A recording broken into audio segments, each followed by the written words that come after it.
You are now tuned into Flippin the Birds, a Philly Sports Network podcast.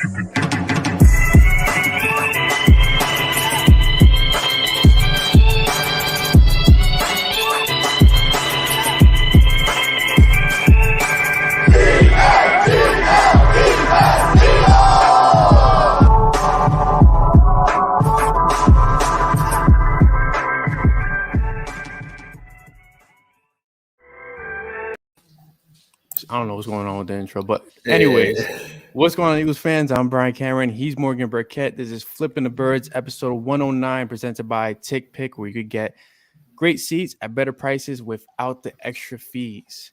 How you feeling, brother? What's going on? I mean, it's hard not to feel good right now, right? Like all around, we're winning games. We're hot. We're hot. So, yeah, again, I'm trying to keep things in perspective, but even looking at the schedule coming up, I mean, we're going to talk about the next game later, but in general, man, like I'm starting to feel the playoffs are a possibility, and that's a real possibility. And you were actually against the playoffs in the last episode. But can we say something that I've been against for quite some time, and I have to acknowledge right now? All right, I've been riding Jalen Hurts since the beginning of time. I had the hype, was all the way up here beginning of the season. I thought this guy was the second coming of, Michael Vick or something like that. Right. The offense was in shambles. We couldn't figure out what was going on, what the identity was. But damn, he gives me chills right now. I mean, and it's not to say something like he's the best quarterback in the league, and that's what I mean. Right. For the past 5 weeks, he's best fantasy quarterback in the league. He definitely is. But for the past 5 weeks, he's been the highest rated quarterback. And he's been efficient. He's playing mistake-free football. He looks great, and he's a game changer. And I was saying on Twitter, like, if this kid can actually develop an arm, I mean, not so much of an arm, but develop the right passing technique, work on, the mechanics of it in the offseason, he's, in my opinion, he might end up being better than Lamar was in his second full season. Because Lamar's second full season was MVP. He was throwing it, he was dishing it off. He looked great. But Jalen there's something about Jalen, like the way his mind works is completely different from a lot of NFL players. He has that killer gene. For sure. One thing else, do you see, I think it was Kyle Brandt on the Good Morning Football show said that he's like a dark horse MVP candidate if the Eagles make the playoffs. The W's. Like, yeah. It's a weird, it's always curved too. Like, I don't even know how your hand bends that way. How do you do this? Like, how are you a quarterback with your hands like that? I don't understand. Anyways, yeah, that's kind of cool. Like, I feel like starting to get some. I mean, Kyle Brandt's an Eagles fan, but still, he's low key an Eagles fan, right? Oh yeah. Okay. I think like I don't even think it's that low key. Like I think it's, but yeah, I mean, it's cool to see that recognition. I think that what you're saying is a valid point. This is something that I've been saying for a bit too. But this game really made me realize it, and I haven't been saying it publicly, just in my own head. So, but I think the parameters for like what Jalen Hurts can be and is have really like shifted, because like I think beginning of the season, coming in the season, like he needs to get better at quarterback stuff. He needs to get better at reading the field. He needs to get better at this stuff. And I think that's been so hammered home, and I'm guilty of it as well. As I've been thinking on those terms for so long that I've been thinking like Carson Wentz style, like we need that kind of quarterback here, but or even like who he's compared to, like who other recently drafted quarterbacks, Joe Burrow, Herbert, right? Like these quarterbacks, like sure they have that athletic ability, but they're still pocket passers first and foremost, right? So I think I've always been thinking on those lines, and I think I've neglected. It's like almost like you can't see what's in front of your own eyes for a bit. It's like this guy is doing some really special things. Now, I don't know. Again, like I think I'm at the same position as last week, where like none of these games have been like game changers. Where I'm like, wow, this is a new special quarterback. Okay, but I just think that floor. That's what I'm seeing is that floor. I don't know what his ceiling is yet. I think there's a lot of stuff that he needs to work on before he gets this thing. But the floor is slowly rising, right? Like, but that's like, my thing. Like, and sorry to cut you off. Like, when the Eagles had the lead, and this guy ran the ball on third down. And completely juked the life out of that defender, which we gotta salute to that, because that was phenomenal. For sure. My jaw dropped down while I was watching that game. It was like, okay, we have something that we didn't have with Carson. Carson didn't have that killer instinct, and people were on top of that about him. Jalen Hurts knows what it takes to put a game away. Carson didn't. That was a big thing with the Eagles in the past. Jalen Hurts knows that if he has to sacrifice himself to put the game ahead or put the game away, he'll do it. He had that front flip over a first down over a defender a couple weeks back. Mm-hmm. He did this one. He drove himself into the freaking end zone. Like, the kid he's playing smart football, and he's playing to his strengths, which is so key. A lot of these young guys, they don't play to their strengths. But we have a 23-year-old Jalen Hurts, a 23-year-old Devontae Smith, who are both playing to their strengths. Mm-hmm. Devontae Smith's not a big body receiver, but he knows how to get separation, and he knows how to get up there. And I've been watching that video of Marshawn Lattimore just picking him up. It's like, damn, it's hard for me to believe that the dude is 175 played in the NFL. You know what I mean? Like, I've always been like, okay, you got to be 200 plus, you know, but he's rocking, man. They're on fire right now. And just really quick, we do have a question from Jay Fizz in the chat. And shout out to everybody that joined on during the pod today to talk Eagles. I gotta say, Eagles and Giants later. We gotta say too, shout out to Bermuda, man. Shout out to Bermuda. Yes. That's Flippin the Birds crazy. was actually the #1 football podcast in all of Bermuda last week. I got the email this morning, so huge shout out to everybody listening in Bermuda. But Jay Fizz, shout out to you, brother, and you and Kangaroos. Do you guys think if he doesn't develop his arm, though, can he sustain this level of production? So when I say develop in the past game, his arm is there. The thing that me and you have spoken about so many times this during the season has been the timing. It's the clock. The clock needs to be in sync with his receivers. The clock needs to be in sync with Dallas Goedert. And we've seen that he's very well in sync with Goedert. He's very well in sync with Devontae Smith, but it seems limited. Like, he's not in sync with, Rager, who we'll talk about in a few. He's not in sync with Watkins. But the moment that clock starts hitting, starts striking at the right moment, it's going to be great. I think he has enough arm strength to get by, honestly, in this league. Yeah, the biggest problem I see, and it kind of goes hand in hand with that internal clock, is the footwork.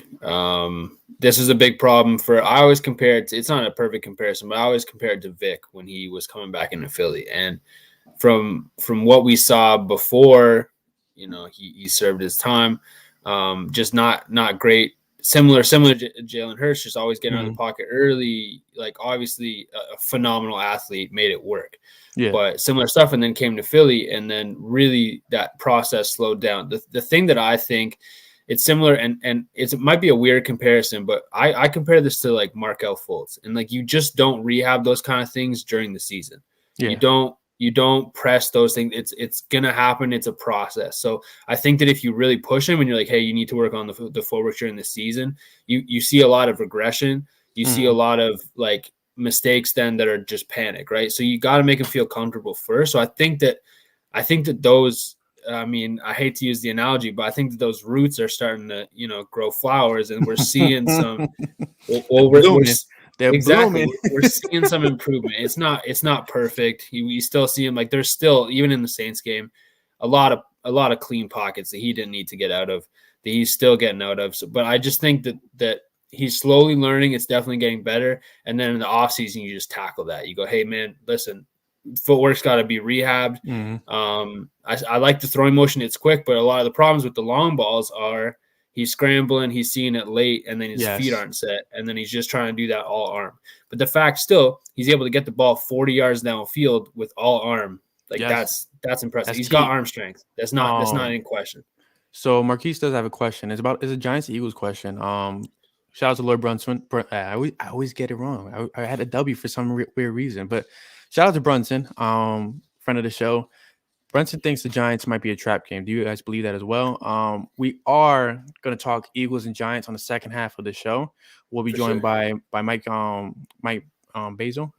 Forgive me if I say it wrong, from the NY Giants Rush, to talk Eagles and Giants, to talk about the rivalry. So definitely stick around. We'll definitely talk about that, because I have a few thoughts about that, especially after they fired Garrett. But the one thing I'll say to that real quickly is that I can't remember who said it, but someone said that no division game is ever a trap game, because you can't take any division opponents lightly. It doesn't matter. It's always a tough game for the Eagles. Yeah, so I kind of will that will be my kind of cop out to that question. But I mean, yeah, especially Eagles versus Giants, it's always a good game. Yeah. It's always closer than it should be.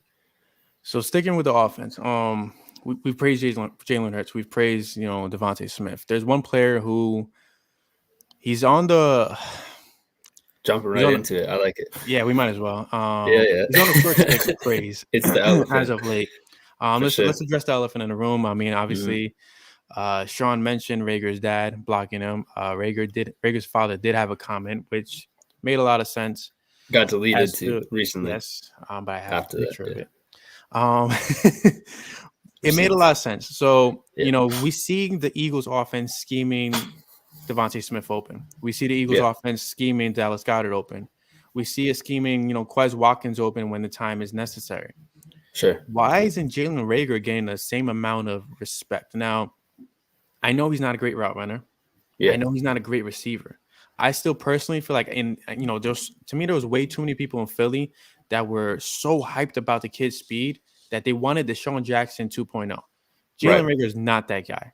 Not at all. To me, he was more like, he's like Josh Huff. He's a gadget player. He's the kid from Atlanta that was a gadget player and then ended up elsewhere and now he's retired from the league. It's to me like I don't see what's great about Reagor right now or ever was. To me, he shouldn't have been a first round pick. And that's not to say he's a bust.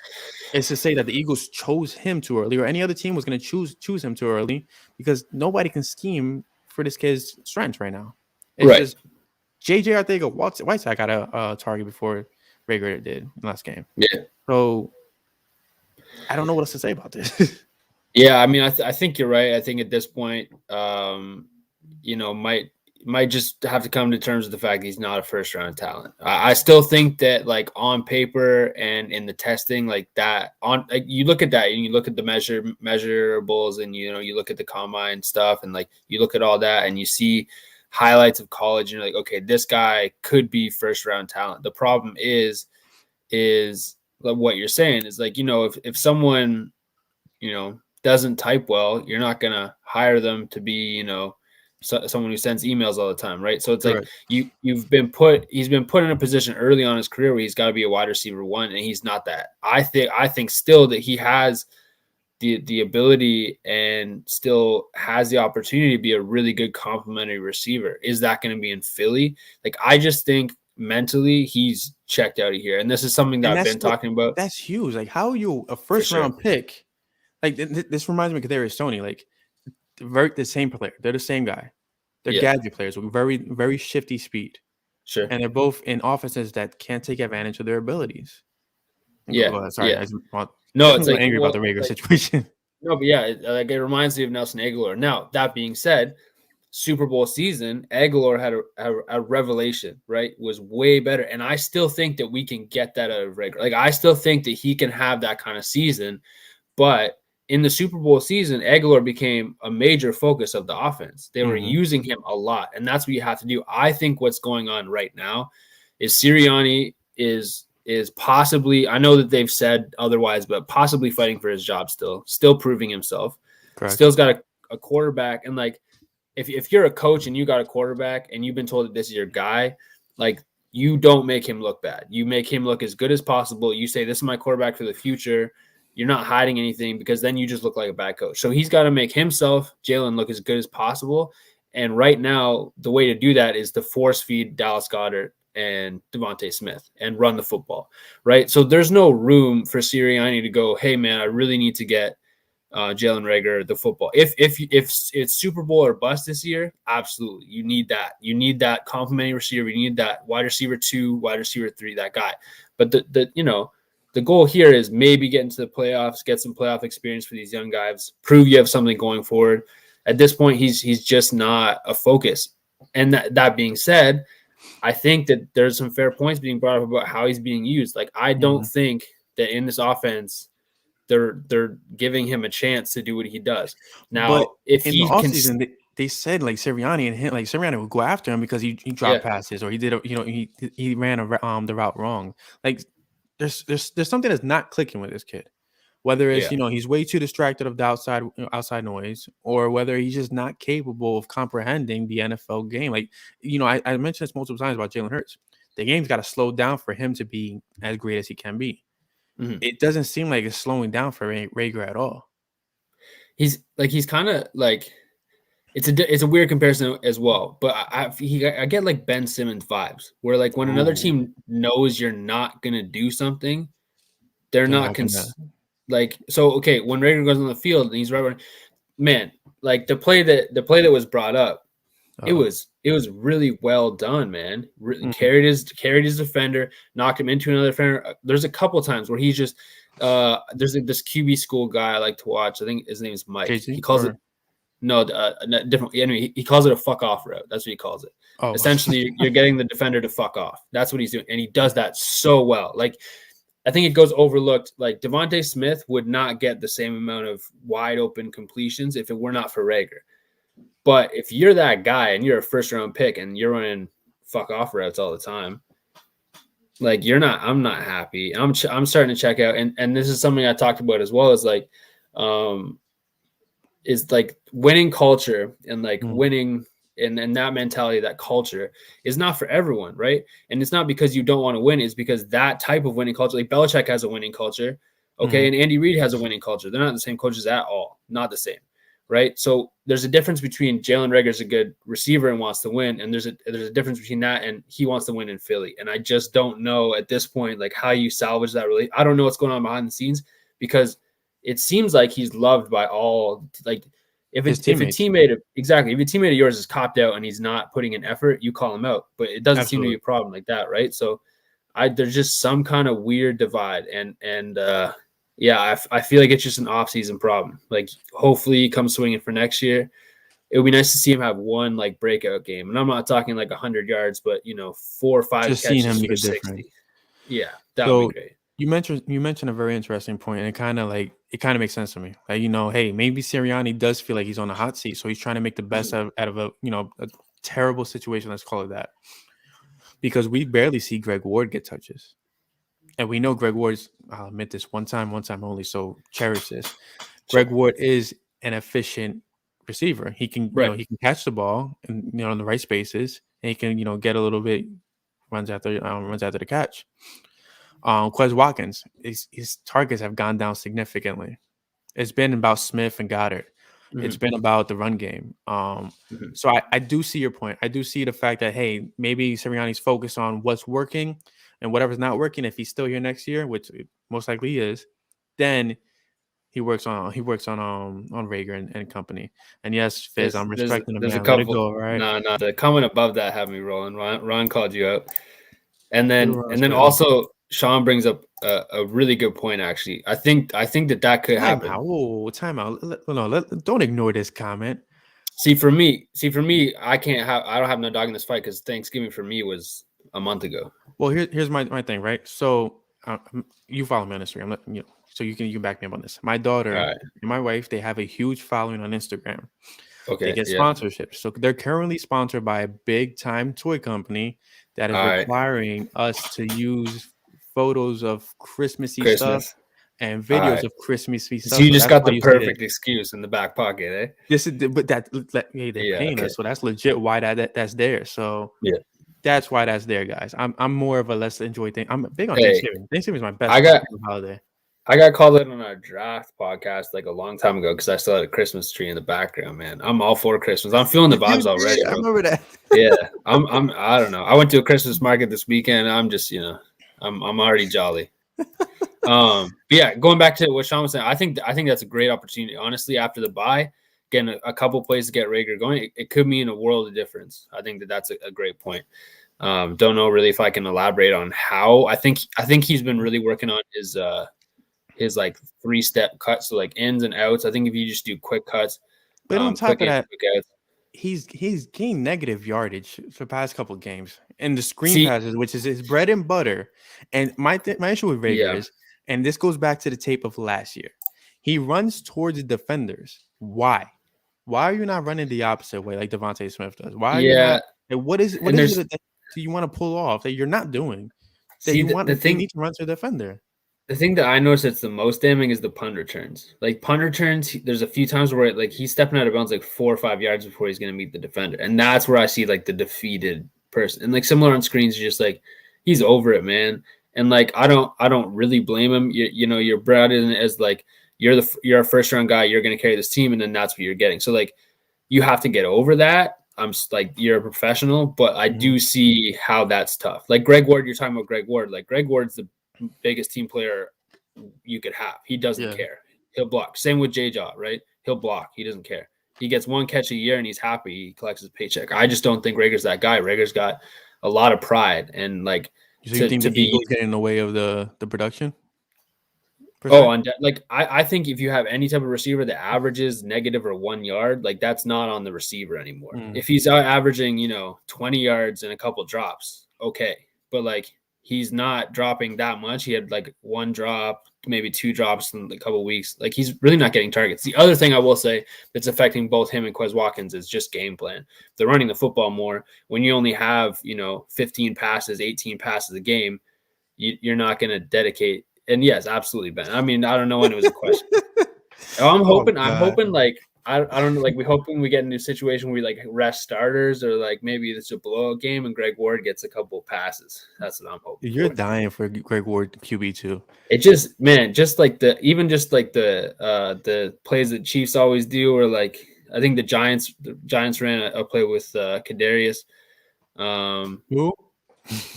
Yeah, sorry, exactly. He was, the first round pick that Giants fans bragged about, which we will speak with Mike about in a couple of minutes. Again, there's a Flippin the Birds. Make sure you guys are using our tick pick link below to get all your Eagles tickets, because it's an exciting time to watch the Eagles play at the link or even at the Meadowlands here in Jersey. So make sure you guys use the link below. Great seats, great prices, and there's no extra fees, which is key. But yes, back to Philly. We spoke about offense.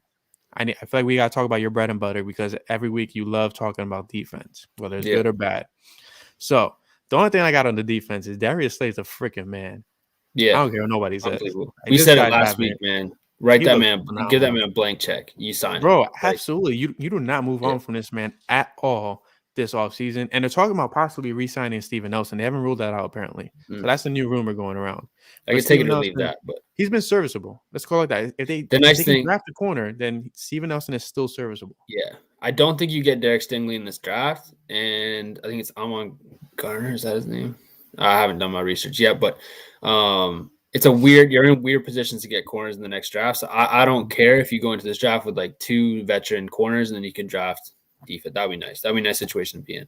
But yeah, man, at this point, like I was pretty convinced Slay was gone after this. Like I just didn't think, especially after last year, I just like he's a great player, but I don't think he's in the Eagles' plans. Like after this, man, again, dark horse and defensive MVP candidate, to be honest. The way he's been playing last couple of weeks, if he keeps this up. Who do you think deserves it more? Because there's hold on. I'm sorry, Mike. We're gonna hide your question real quick. Let's talk about this. We have a good 7 minutes before Mike jumps on. Maybe we could pick Mike's brain about this. Trayvon Diggs or Darius Slay? Who's the better cornerback right now? I mean, defensive player of the year wise. I take Slay. I know the interceptions are one thing, but also he's allowing the most yards in the league. Is he not? If it's not Trayvon Diggs for defensive player of the year, like who else would it be in the NFC? I mean, it's split NFC or AFC still, right? Or am I losing my mind? Okay, it's just straight defensive player of the year. I feel like the sack totals are all over the place too. I think again, yeah, but Slay hasn't allowed more than 400 yards. He has 3 touchdowns. He has three or 4 picks on the season so far. Diggs is he's a shiny little toy. That's all it is. That's it. He's just in the right place at the right time this season, but he's kind of fallen off the wagon a bit. Yeah, a lot. Like again, I think that this is the way the MVP goes. Is the first 8 weeks are great, but it's really about the last, I guess, nine weeks now. And Darius Slay is turning it on at the right time, and Diggs is falling off, and the Cowboys are falling off, and the Eagles. Like again, it's not the same as MVP, but it matters how your team's doing, right? Yes, absolutely. And the Eagles are, and especially in an opportunity, yeah, for sure, and play a lot of not so great teams. So but they're moving. So how did you feel about the defense overall against the Saints? Defense, again, man, another pretty good week of tackling. I think that's been a huge, it's night and day, man. And then I think someone talked about Davion Taylor being out, big loss. He's been fantastic. So with Davion out for 3 weeks, would you increase Singleton snaps again, or would you use Bradley? I think Bradley is injured. if I'm not mistaken, and I think he might miss next game. I'm not too sure. Yeah. I think that's what you do, man. I think that you've given Singleton a chance. I was a big fan, man. Nothing against him, but at this point, you're kind of making note of who you got, and Bradley's been killing it on special teams. Like some of these special teams tackles are flying on the radar, man. He's killing dudes out there, just smacking them. I just like the way he's playing, man. He's and I think that it's not going unnoticed on the sideline. So I think you give him a chance. Again, got to be healthy, but I think you give him a chance. But the guy that impressed me the most on this defense was Josh Sweat, man. Josh Sweat was all over the field. Like watching that, he was getting in that backfield like instantly. It was crazy. And you know, the stats don't necessarily say it, but he was pressuring the quarterback on every play. He was all over the place. And like, again, it sucks. I feel like this is a perennial problem with defensive ends for the Eagles is the stats aren't there, but that man had an amazing game. I think you're I think I was muted. Yeah. I was saying that they're getting pressure. They're doing their job at the end of the day, which is helping the cornerbacks do their job. I mean, your boy Anthony Harris. I mean, he had a big play when Gannon threw the blitz and Maddox and I forgot the other corner went after Simeon. Harris was right there. He could have had that interception right there, man. Yeah. Simeon's used to getting the ball out of his hands early, man. Like he's been under fire his whole career. So, but yeah, man. Like I think at this point it's really going to come down to Jonathan Gannon, and like we keep seeing glimpses of what he can do, and you know the defense is coming on at the right time. They're not playing great offenses, but I love to see the creativity. There's a lot more creativity against the Saints. I love to see that. The thing that I will say on both sides of the football is I still think there's a major problem with adjustments. Like this is they went into halftime with a good lead and then came out of halftime doing the exact same thing, which is great, is working. But like when you're winning a fight, you throw the knockout punch, right? You don't just keep boxing with them because then you give them a chance, right? Yep. And that's what happened. Exactly. So there wasn't that like knockout punch. There wasn't that adjustment on offense to say, hey, listen, like we're winning this game. It's over for you. Like we saw against Atlanta and like we saw against Detroit. Like that needs to happen because in divisional games like the one coming up, your division rivals know you the best, man. They've been playing for you. They have you marked on the map. And if you give them a chance in the second half, they will come back. And that's what I didn't see. The Saints started coming back, and that's not a good offense.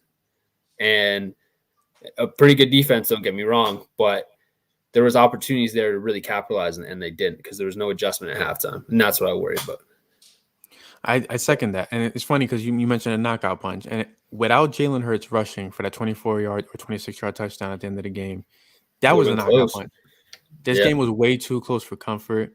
The Eagles need to learn they need to develop killer instinct in the second half of games. They're doing it in the first half, which is phenomenal because we're used to seeing this team not do much in the first quarter for the past couple of seasons.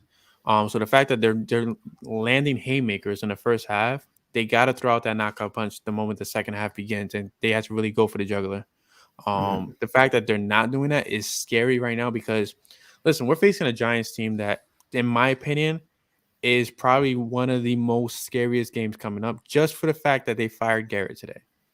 We don't know what to expect now. Eagles don't know what to expect, and we'll talk about that in a few minutes with Mike. It's true. It's scary. It's it's worrisome to say the least. Then you have a team like the Jets, who's you have to win. You have Washington.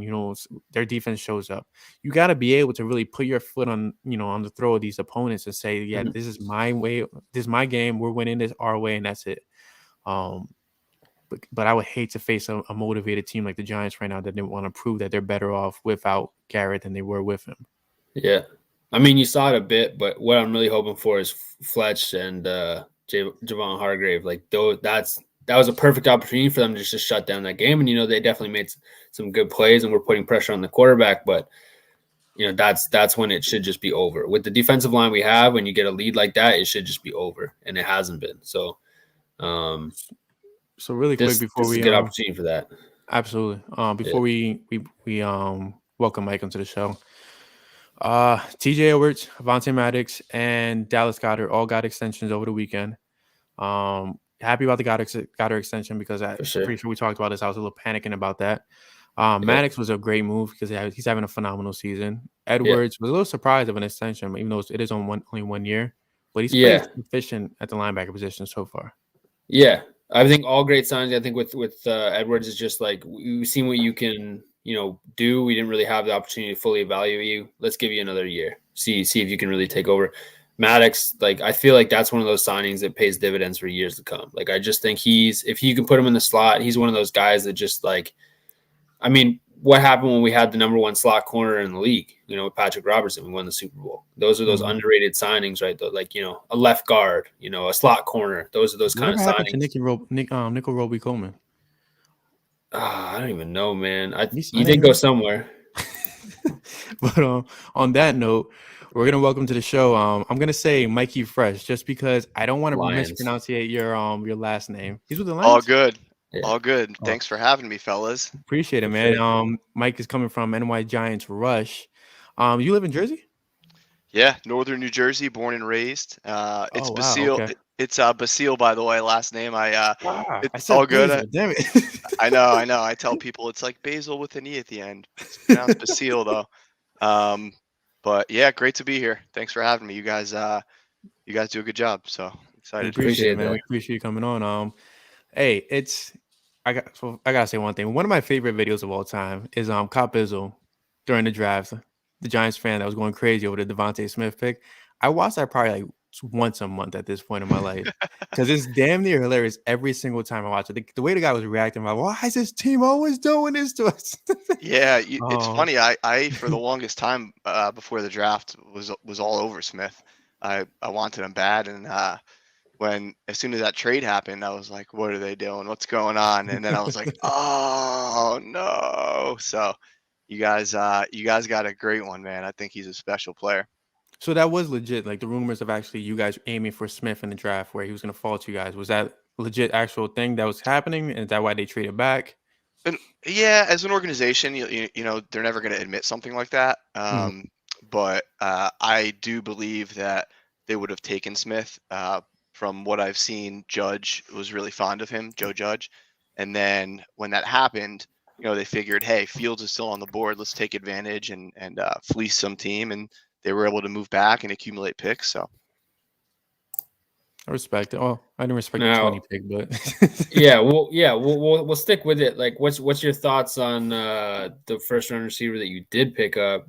Looks like he's kind of got an arm on him. But an up and down season. We saw his ceiling, man. He went off and he's been pretty good in some games and then disappeared in others. He'll be quarterback next year at this rate, yeah, right? Yeah, honestly. I think at first I looked at some stuff from his time at Florida, and I was a little worried that he may have been a gadget player. And with a first round pick, you want a bona fide number one and not necessarily a gadget player. But then when he started playing, you saw how he can be electric, and you get excited when you see glimpses. Now it's just a matter of staying on the field and putting him in a position to win and getting him the ball. So I think he could be productive. I don't know that he could be a number one, but I think that he could be at a minimum a number two and maybe a number one. We'll have to see. The kid is shifty as hell. That's one thing I do like about Tony. I'll admit that. I just feel like the Giants kind of reach for him per se. Yeah, there's a lot of good receivers. A lot of people. Yeah. I feel like David was still on the board, right? Yeah, there's a lot of guys still on the board. I mean, the last couple of drafts, there's been so many good, talented receivers that it's almost like personal preference. Like, pick who you like. Some people like this one, some people like that one. So I just like he's a weird dude. I like that about him. Like he's like he's off. Unapologetic. He's just himself. Like I like that energy for sure. I feel like he brings some character to the locker room. Absolutely. Yeah, no, they really like him. His press conferences are hilarious. Yeah, for sure. Before the bye week, they asked him what he's going to do. He's like, "Oh, I don't really share my personal plans." Yeah. So we do have a question in the chat already. This from a regular Jay Fizzle, and we're gonna ask you actually a question that's in relation to Jay Fizz. So we'll ask this question first. So as a Giants fan, what is the one thing you think the team does right? Or you think done right this season? Not sure if that's legit enough, but yeah, no, that's a good question. They consistently blow games. Listen, I feel like the Bradbury move was phenomenal. You guys really last year he was fantastic. I thought he was one of the top corners in the league. Heard you guys talking about Diggs and Slay, by the way. Mm-hmm. It's not even close. Darius Slay is such a better player than Diggs. There we go. You know, Diggs, yeah, he's a playmaker, but in straight coverage, he gets picked on a lot. There's some tape on him now. So no doubt you'd like to have a playmaker on your team, but he's a lot like Asante Samuel used to be, in the sense that he'll make big plays, but he'll take chances, and you could fool him a lot. Right. And Slay is just way better in coverage, at least in my opinion. But Bradbury last year was great. This year's been kind of hot and cold. But what does the team do well? I mean, the one thing you could say is that in today's day and age, it's very easy to lose a locker room. And like, whether or not you like Joe Judge, like, they play hard for him. You know, they're just not good. So, you know, they play hard for him, and the core guys are bought in. And if you lose that, then that's when head coaches lose their job. But and maybe that's pathetic that's the one thing that I'm saying that they do well, but it counts for something though. It's huge. It's something, yeah. That's kind of what Nick Sirianni's saying this season so far, is the fact that he had to buy in from the locker room. Nick, I'm telling you, man, I saw his first press conference, and I was like, there's no way this guy is gonna be a leader. It's incredible.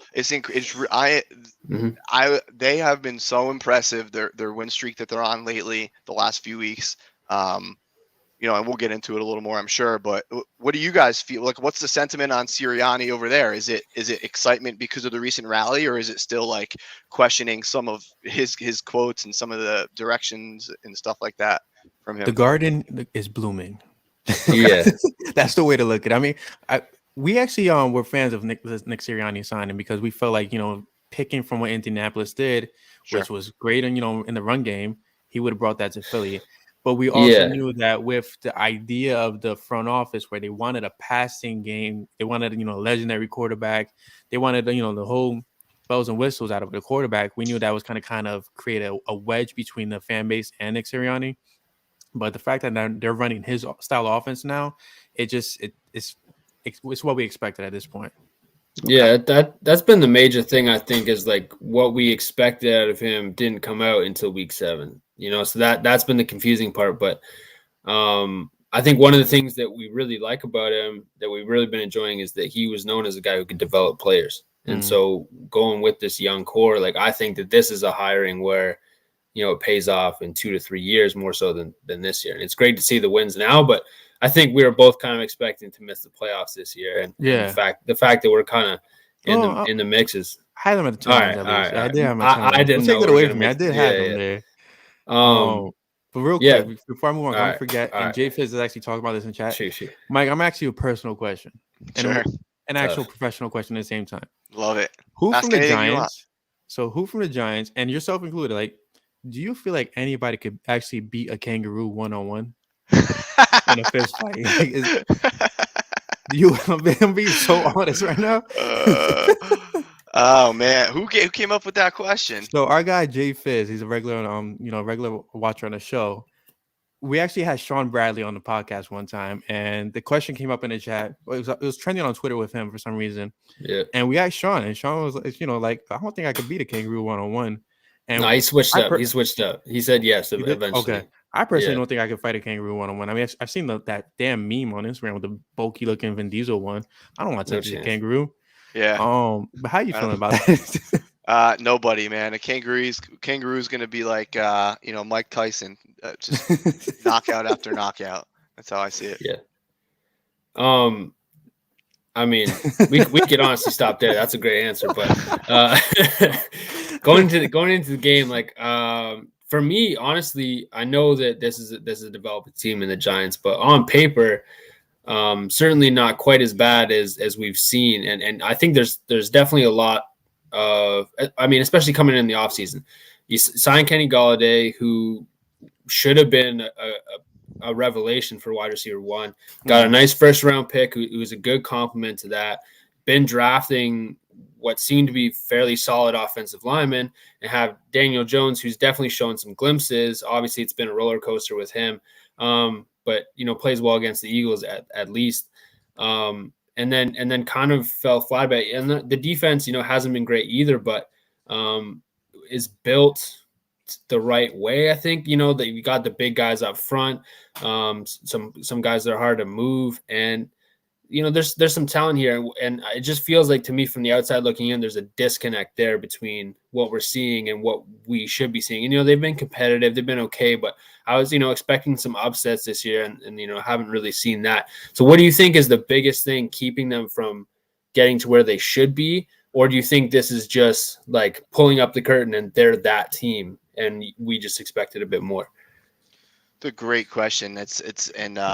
You could really peel back the layers. I think that when you have a team that has been as dysfunctional really as they have been in the last decade for the most part, there's no one thing. It's a combination of things, and a lot of things go hand in hand. But for example, I'm sure a lot of Eagles fans have always been split, right? Talk about split on McNabb and Andy Reid and Peterson and whatnot. A lot of Giants fans were always split on Eli and Coughlin and or split on Jones and split on Judge and Gettleman, although most people now are ready to move on from Gettleman. So you hit it on the head. I think Galladay is somebody who I was really excited about. I saw him as the equivalent to what Plaxico was for Eli when he was young. A big target, a number one that we just haven't had in a few years. And he just has been out of some games. And then talk about, it's funny, you guys mentioned earlier, you said that you're worried about playing us because Jason Garrett was fired. That's how you know as a team that, you have the wrong guy when an opponent is now worried that he's no longer a coach on our staff. Yeah. He doesn't have the greatest track record. Yeah, so I think it's a combination. The defense was horrible early on. Guys weren't playing to the back of their baseball cards, so to speak. Leonard Williams took a little while to get going. Bradbury was pathetic in the beginning of the year. And then it just took a little while in September. They didn't really start playing well until maybe Monday night against Kansas City a few weeks back, maybe actually the week earlier against Carolina. So it took them a while to get going. And then offensively, it's the same as last year. They're, key guys are always hurt. The offensive line it doesn't play well. Jones is inconsistent, and they just don't. They're just not that good. And I think that back to the Gettleman thing, yeah, you bring in some of these pieces, which are nice, but at the end of the day, he stood up there on the podium in his first press conference and talked about fixing the offensive line, and it's been 4 years, and that's still a work in progress. And it's really hard to be a successful offense with a poor offensive line, especially if your quarterback is not Aaron Rodgers or Patrick Mahomes or Lamar Jackson. So I would say that, to your point, some Giant fans felt the same way you did, that they have some talent. And I think that it's a combination of really all those things. It'd be kind of unfair to sit here and say, oh, it's the quarterback, or oh, it's the coach. It's just like, it's a combination, right? I wish I had a better answer for you. But you go game by game. If Dexter Lawrence wasn't offsides against the Redskins or the Washington football team, they win a game. Right. If it's just every year this team finds ways to lose, and because they've been a dysfunctional team for so long now. Where do you stand right now in the evaluation period of Daniel Jones? We're in what, year 3, if I'm not mistaken, or year 4? Yeah. How do you feel about him? Because it's like, I've said it so many times. My wife is a Giants fan. My father-in-law is a Giants fan, so I got to deal with that.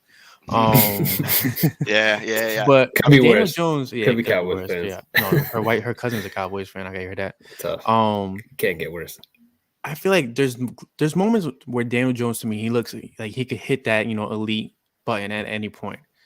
But then, like 2 plays later, he's looking like he should have never been drafted. Yeah. And it's so weird, like, to see the inconsistency that we see out of Daniel Jones and the hype that was built around him when they passed on Dwayne Haskins for Daniel. So where do you stand right now in his position, his place with the team, or his future with the team? That's a great question. Let me ask you this: what do you got to tell you what I think? What do you guys think of him as watching from afar? Or do you think he's somebody that if you were a GM, would you move forward with him? Would you move on? Like, I would have moved on at this point. He seems like a guy who like goes to a different team as a backup, and then that starter gets hurt, and then Daniel Jones comes in and plays really well, and then Nick Foles. yeah, like he seems like that kind of guy who's, you know, just in a bad and maybe needs to get benched and maybe needs to get cut and go somewhere else just to kind of like put stuff together. But like there's definitely there's something there to say that you shouldn't just, you know, throw him to the wolves. Like I do feel like there's something, but I think that he's not there yet, and I don't know that staying in the situation is going to get him there. It just feels like nothing's clicking for him right now. Like it hasn't in the past couple of seasons. And it's just been the weirdest thing to look at, because like this kid was hyped up to be the next, you know, Eli for the Giants, or the next, you know, an efficient style quarterback. And that's why they passed on Dwayne, who was even worse. To get him. In retrospect, a great move, but right. It was a good move for them. Funny how but it works out. It was mind blowing. Like, I don't know. It's weird. Here's the thing with quarterbacks. Here's the reality of the situation. More so than ever, a lot of it is where you end up and what's around you. I think if you switch Trevor Lawrence with Mac Jones right now, how would Trevor Lawrence be doing with New England, and how would Mac Jones be doing with Jacksonville, right? Right. And that's not a knock on Mac Jones. I think he's been extremely efficient this year. He's been, you know, really having a good year. But he also landed in the perfect situation. Right. And for most quarterbacks, I would say a large percentage of quarterbacks, you got to have things around you, such as coaches that put you in a position to give you an advantage, such as offensive linemen, and such as, you know, wideouts that get separation and get open. You know, this year you talked about them having that, but I saw a stat like 17 snaps have been played together between like Tony, Barkley, Galladay, and it's just been a mishmash with injuries. With that said, you look for a franchise guy to at some point just say, forget all that, come on, put you on my back and let's go. There's only a handful of guys that do that, and that's, again, your Rodgers, your Mahomes, and your top of the top, like maybe 3 or 4 guys that mask the deficiencies on your team. Right. And, you know, we had Dan Orlovsky on our show on the Giants guys, who's great, by the way, and he talked about, you know, do you win because of your quarterback? Do you win in spite of your quarterback? Or do you win with your quarterback? Are you winning and they're not detracting from the wins or really adding to it? They're just kind of there. And I think that the short list of your Rodgers and Mahomes, they win because of their quarterback. They mask bad offensive lines, bad defenses at times. And other than that, the other crop of like everybody else in the league, it's really dependent on your supporting cast. Like Kirk Cousins is having an amazing year as a good supporting cast. A lot of people feel different ways about him. You know, there's a lot of talk about like all these other quarterbacks like Derek Carr and Baker Mayfield, Matt Stafford, and a lot of it's going to be dependent on that. You know, with that said, it also is like, what are the alternatives? So like you look at the draft next year, I don't think any quarterback is worth taking over Daniel Jones. I'd run it back with him. I'd use those draft picks on offensive linemen and try to give it another run. But you know, Russell Wilson, if he wants to trade and you make a run at him, then yeah. Then whoa. I claim we claimed him. We claimed him. You're not doing that to me, Mike. No. He's going to Philly. Oh, you can be back up to Jalen Hurts. Claimed him. He can be the backup. I think he's coming off his worst game of the year, Jones. I think he showed flashes early on. It's really hard to operate with what's been around him, with such as poor coaching and really no weapons with the injuries and a bad offensive line. It's really difficult for anybody to operate. I don't think there's many guys that could have been successful in that situation this year, other than the top couple guys I mentioned. So it's a long-winded answer of saying that I tend to be more lenient and more defending of quarterbacks. With Eli, I like defended him for like 3 or 4 years when they wanted to run him out of town. I tend to do that more and be more patient with QBs than others. So that's kind of where I stand. Now, I mean, you've talked about Daniel Jones and you know, the situation itself, and you know, Eagles fans too. We're no stranger to injury. It plays a huge part. It can't be overstated on the influence that has. Is the firing of Jason Garrett a scapegoat? Like, obviously, maybe not the best, you know, option. And I'm going to follow that up too with I think you made a point. I just want to emphasize, because we've been trying to convince our viewers that there's no quarterback in this draft that we take over Jalen Hurts. There's no point. And the fact that you're saying too, you were absolutely right. I got the Max Morales crush a little bit, just a little bit. All right, I didn't get too far away with that. See, I was saying like maybe you take a flyer on Kenny Pickett late in the first, and then he popped off, and now he's going to be a top 10, top 15 guy. But talking about this, and I think that it's important to kind of also see, like, we're in a situation too where you've kind of talked about this, like, where does Daniel Jones fit? And I think we're kind of in the same boat with Jalen Hurts. Is like, are we winning with him, or is he going to be a guy that you win? You mask deficiencies on your team, right? And I'm curious to see. Obviously, first question is, what was Jason Garrett a scapegoat, and are there bigger problems? And the second question, kind of leading into our game day analysis, is what are your thoughts on Jalen Hurts? Do you think, from the outside looking in, he can be that guy? Do you think the Eagles are kind of easy a placeholder? And how do you see it playing out in this game? Not only this game, but as we kind of finish the season. By the way, you could win a Super Bowl with a guy that you win with, and you don't win because of, with the right surrounding cast. So I think the Garrett thing, I've been wanting to get rid of him for a long time. I just think his offense has been there's all these young offensive coordinators and coaches in the league, like your Shanahans and McVays, that they schematically are going to put their team in a position to have an advantage every week. Mm-hmm. And I think that it's not even about play calling, right? Like, people get crazy about play calling. Like, it's easy to make fun of play calling after the fact, but it's right. More about your concepts, your play designs, and like, there's no way Jason Garrett week in and week out puts people in a position to succeed. Like, some of the route concepts, it's like, why are there three guys right next to each other? It doesn't make sense. I can draw stuff up better in Madden. You know what I'm saying? It's just like, it's outrageous to me. But I think Garrett, in my opinion, had to go a while ago. And like I said earlier, it doesn't fix your problems. I think it needed to happen. And I think for Joe Judge, the timing was convenient because, the players started to get frustrated with Garrett, and there were reports of that. And Joe Judge, I talked earlier about him having buy-in, and now he can say, like, oh, I have the players back. I listen to the players. Like, so now that buy-in becomes even stronger. So for him, it works with the timing. For us, our season is over, and here we are, another losing year. So like, they should have done it earlier. So I don't. People can say he's a scapegoat or not. He's not the only problem. We just needed a better offensive coordinator. And then as far as Hurts, listen, the poor guy, like, it seemed as if the organization wanted nothing to do with him as a starter, right? Like, they're in every conversation for like Deshaun Watson and like every other quarterback. You guys talked about we lived through it, Russ, and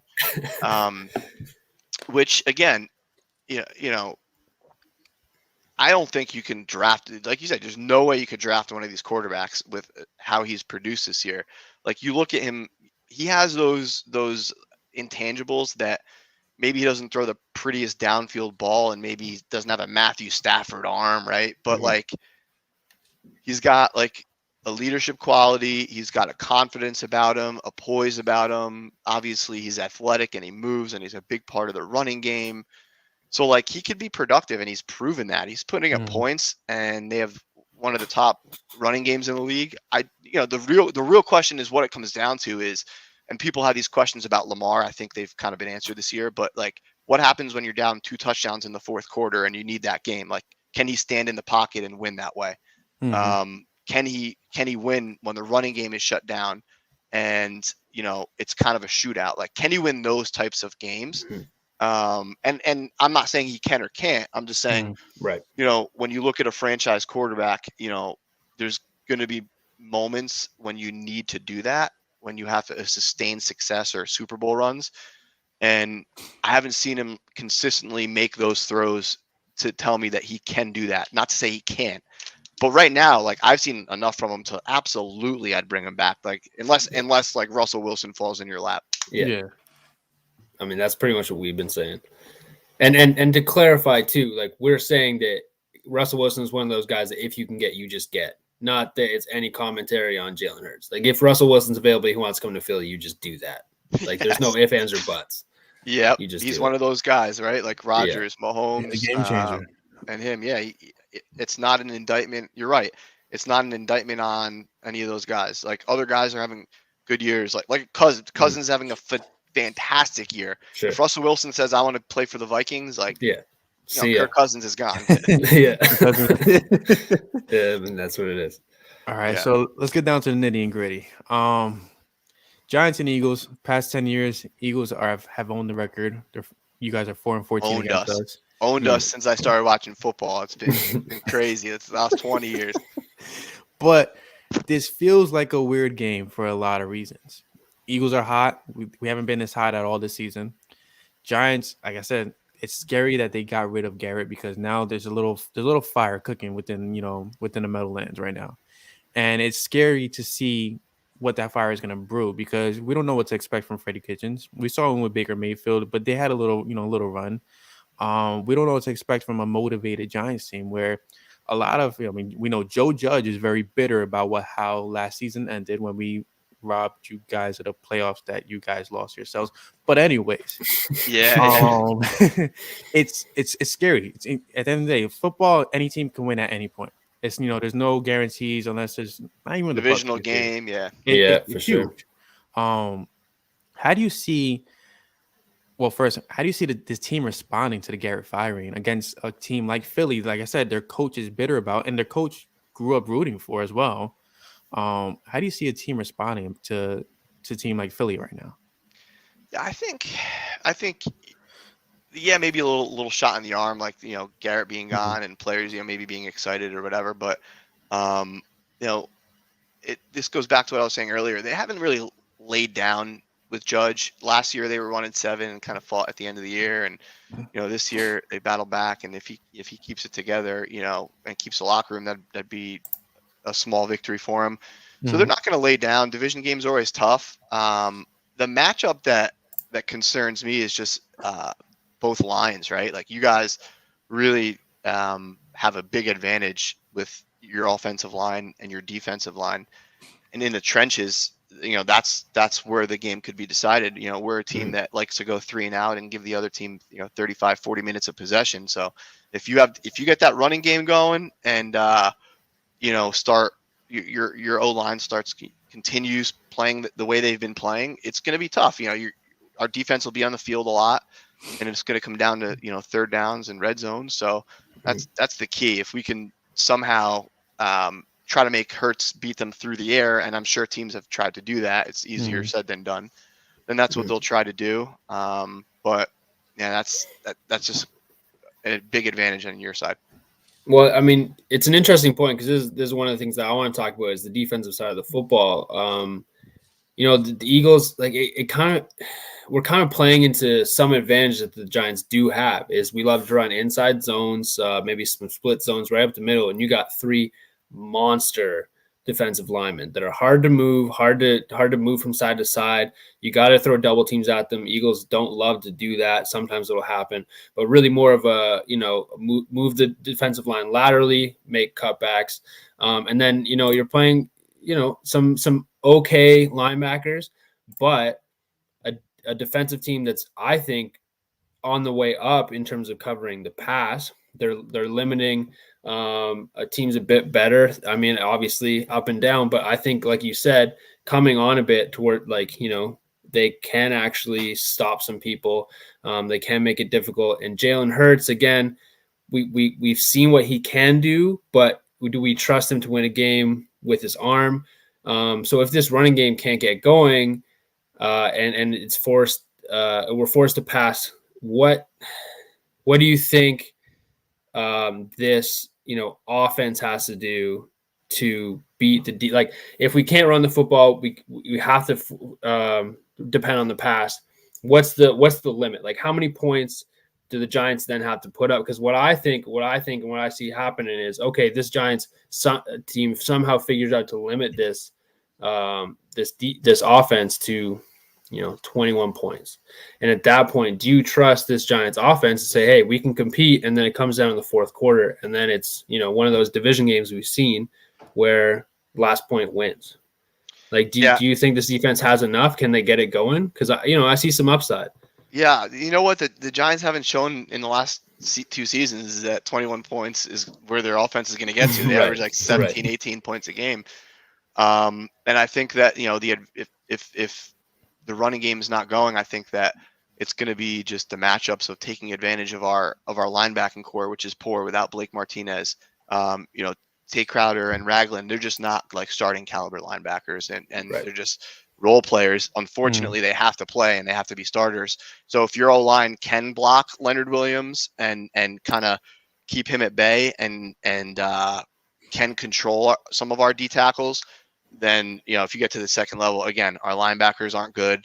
And then if Leonard Williams is a monster game and he's stuffing the run in the middle, then I think that you'll find the backs out of the backfield. Hurts will be able to get matchups on those tight ends and just kind of take advantage from there. That's how I see your offense moving the ball. As far as can the Giants offense get it going? It's going to be really interesting. They're not a team that tends to fire during the season. That hasn't happened a lot.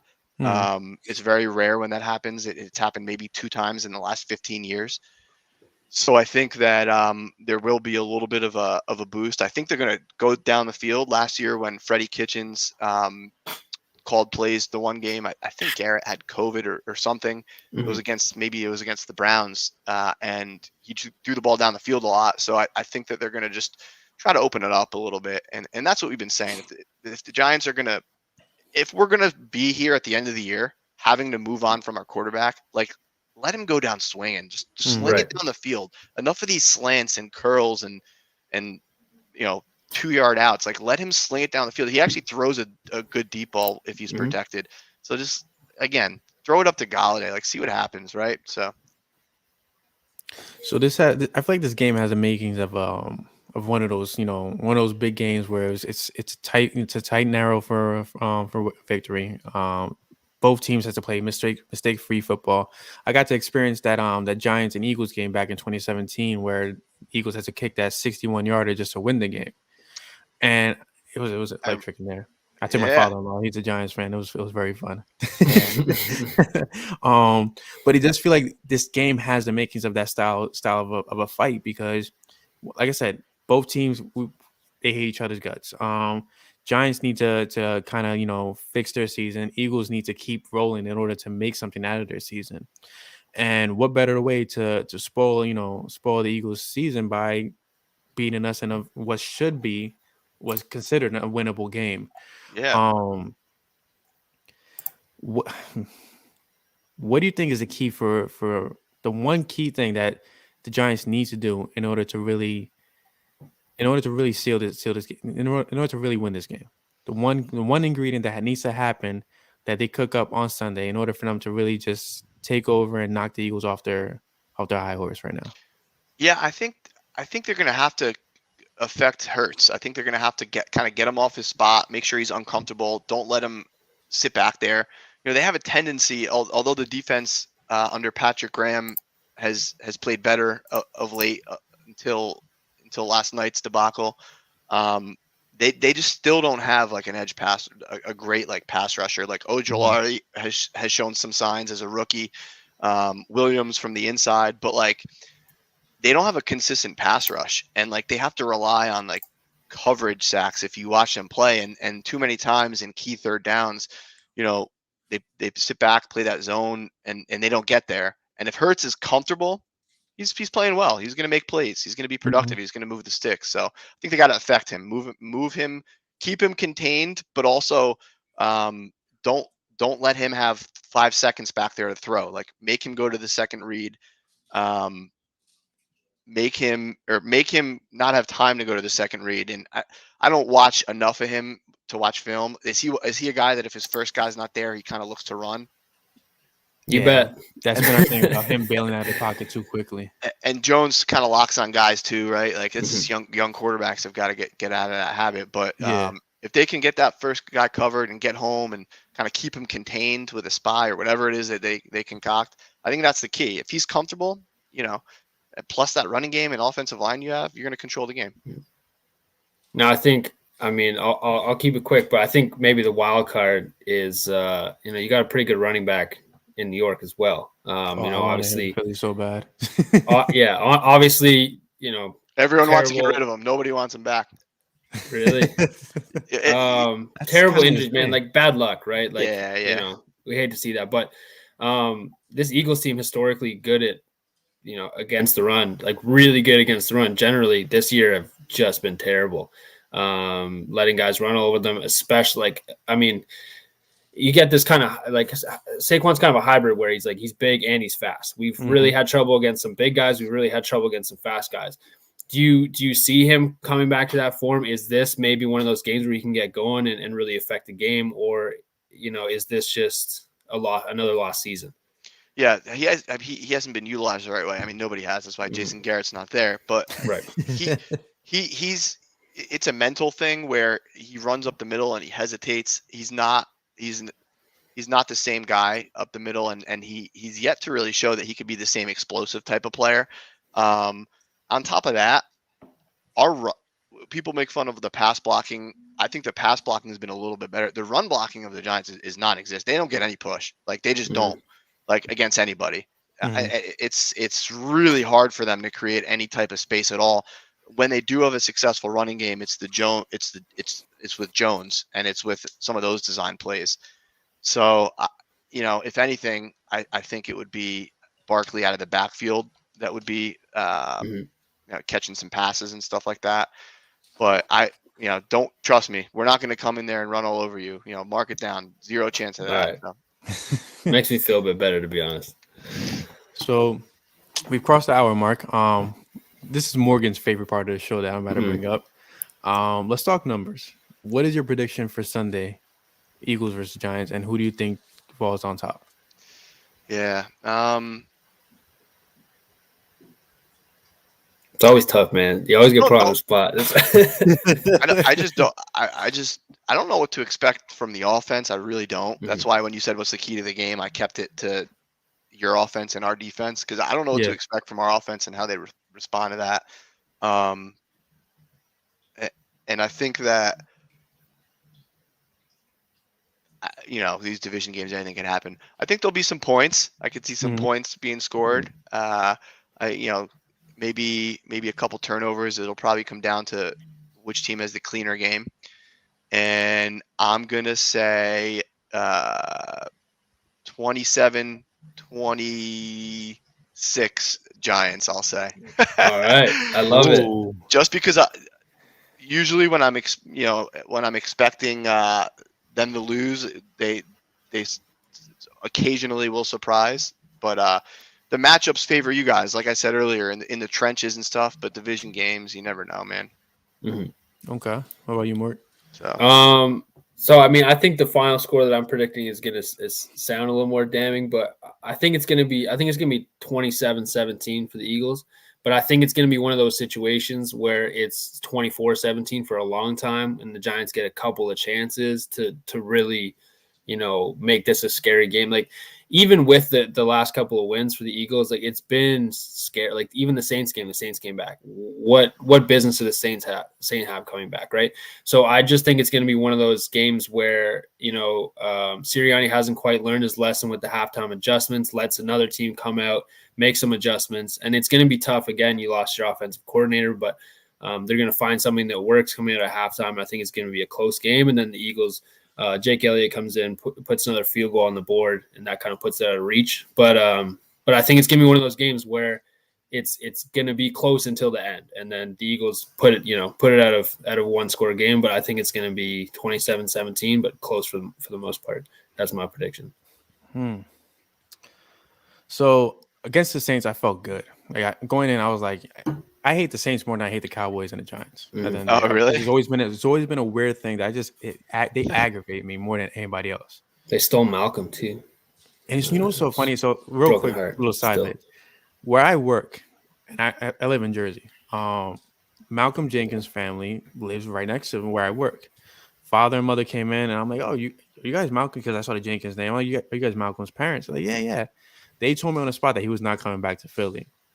But I didn't want to believe it, so I didn't break the news or nothing. And then 2 weeks later, they announced that they cut him loose. Jeez. And he ended up back in New Orleans. But yeah, it's like getting your heart broken all over again. It is, yeah. Yeah. So the last two matchups, Eagles won 22-21. Giants won 27-17 last year. Jones usually like has a big running game against you guys, right? Yeah. The one where he fell, right? Yeah. I'll never forget that, man. I mean, the grass bleeds green too, right? So I'm gonna go with like 23-21. I think it's gonna be a super close game because it's a divisional game. It's Eagles Giants. It's gonna be a slugfest. Eagles, they've been playing great mistake-free football for the past couple games. I think that kind of that snake comes back to bite them in the butt. And they're gonna, somehow, some way, the offense is gonna get rattled. I feel like Jalen Hurts is gonna get rattled in this game, but I still think that they end up pulling out the victory. But I think it's gonna be a very, very close game just because it's Eagles and Giants. Yeah, they always play close games. Let me ask you this: a lot of fans like rolling with Hurts, or like it's still divided weirdly. Like even like myself, I admitted in the beginning of the show because I've been so divided on it. I mean, I want to see Jalen become a great passer, but I feel like after seeing him against the Saints, like he has that potential where it's like if he becomes a good passer and he learns how to kind of go through his reads, the kid's gonna be really freaking good for years to come. But it's all about being patient in the process right now, which I'm teaching myself about. Where are you guys on like when you think of Reed and McNabb and like that era? I don't know if that was like if you guys were like too young or whatever. Like, are you guys like what's the feeling? Oh, that brought me to football. The first game I saw was Eagles and Giants. McNabb running all over the place, and I fell in love with the Eagles ever since. What about you, Morgan? I mean, yeah, I a bit before my time, but I mean, again, watched some games and just like before I could really understand what was going on, I knew that Andy Reid was a great coach. Like, you just get that vibe from him. I think McNabb's one of those quarterbacks like Jalen Hurts. Like, you're not winning a bunch because he needs a good surrounding cast and like a superstar in his own right to some extent, but I mean, Philly legend. I don't want to say too much bad about him. Some Eagle fans that I speak with, the way that they talk about those two is like in terms of like they couldn't get it done, and the way I view it is like they had sustained success for like a decade, and it's like as a Giants fan, like we won those 2 Super Bowls, but like there was a lot of years in between there that we just didn't make the playoffs, and I was like, I'm so grateful for the wins, but like I want to sustain success where we're like 8 years in a row. We're contenders, And that was a great thing about that era. That's what impressed me. Like I thought that Reed was. I'm so happy that he got his Super Bowl. I thought that he was such an underappreciated coach. Like, yeah, you can make fun of the clock management, but like there's so many aspects of it. Like his teams were always prepared. His teams always were creative offensively. And then McNabb, again, a lot of people are split on him. I think he had a good career and was super talented. But my favorite quarterback growing up, I don't appreciate the commentating version of McNabb. I think he just kind of stay shut for a little bit. We don't need that in Philly. But listen, I wish they never got rid of Reed because I feel like it didn't make much sense. And to go with Chip Kelly afterwards didn't make any sense at all, in my opinion. Yeah. Sometimes it's runs its course, though. Yeah, and I mean, Sirianni looks like could potentially be. I mean, starting out as a decent coach for right now, but could potentially be something special in Philly, especially with the way he's kind of embraced the culture of Philly, embraced the fan base and everything that sorts. It's impressive, man. I'm telling you, after that first press conference, I'm like, I'm like, oh my god. So it's good for him. I just think he's not a public speaker, man. Yeah, I still hear him in interviews, and he's just fumbling over his words. He must really turn it on in the locker room. I don't know, but yeah, who knows? It's working the last couple of weeks, so. For sure. Absolutely. But Mike, we want to appreciate you for coming on, man. Honestly, absolutely. We'll definitely, the next, we'll be facing you guys in a couple of weeks, so maybe we get you and Craig on. Anytime. No, it'd be great. And I'll talk to Craig. We'll see what the schedule is like. Have you guys on? We usually have it on Thursday night. Yeah, that would be phenomenal too. We usually have this podcast on Thursday nights, but since it's a holiday, we just put everything together and made it one episode. Nice. I forgot this Thanksgiving this week. Yeah, I'm in Canada. I'm in Canada, by the way, so I don't know. Yeah. All right. Yeah. But yeah, man, we appreciate you coming on. Honestly, man. Good luck to this week's game, and yeah, man. Yeah, hopefully it's a good one. Thanks for having me, guys. Anytime. Appreciate you, brother. Sure. Have a good one. Pleasure. Have a good night. All right. So that was Mikey Fresh from the NY Giants Rush. So great, big shout out to them and appreciate them for making the time out to come on this week's episode. Sure. Again, guys, this episode is brought to you by TickPick. Great seats, great prices, and no extra fees, especially if you want to see the Eagles make a playoff run. Right now is the time to buy Eagles tickets through the TickPick link below in the description on our YouTube channel. But yeah, man, it should be a special weekend. Hopefully, I'm cautiously optimistic about this game because it's just something's not setting right when this whole Garrett mess. I mean, yeah, and they just haven't had a division game yet that really mattered. I mean, the Cowboys game obviously that mattered, but just wasn't really close. Something to fight for. It would be nice to see this team fight for a game they knew mattered for the playoffs. Like it's on the horizon now. You know what I mean? Now's the time to button up the straps and put on the work boots and see if you can make a run out of this thing. I think if we see Jalen Hurts really battle back in this game and actually show that because the Giants defensive line, like you mentioned, they're not lines to sleep on. They're not a bad defensive line either. But if they do stuff to run, I feel like Jalen has to show like, okay, this is we've had Nick Sirianni's signature win against the Broncos. This has to be Jalen's signature win. It's a division game. You lost the last one against the Cowboys. You have to show up and show why you deserve to be the franchise quarterback. For sure. You've earned the love of the city, now earn the respect. Also, Boston Scott is still on this team. And, we'll probably get a couple carries. Killer Boston Scott. So, I mean, I probably should have said it'd be 45-17. If Boston Scott's playing. It just depends. Well, let's see how it goes, guys. Until next week, I'm Brian Cameron. He's Morgan Burkett. Happy Thanksgiving to all of you guys. And we'll see you guys after the game next Sunday. Happy Thanksgiving to all my American friends. Absolutely. Sure. But yeah, until next week. Also, again, shout out Bermuda. I don't know when your Thanksgiving is, but shout out Bermuda. And guys, make sure you subscribe to the pod on Apple, on Google, on Spotify, on any platform that podcast is available. We are there on Flippin the Birds, back on our own channel, Flippin the Birds. YouTube-wise, subscribe to PSN. We are always going to be on the PSN YouTube channel every Tuesday and Thursday nights. So until then, guys, Flippin the Birds. Go Birds. Yes, sir.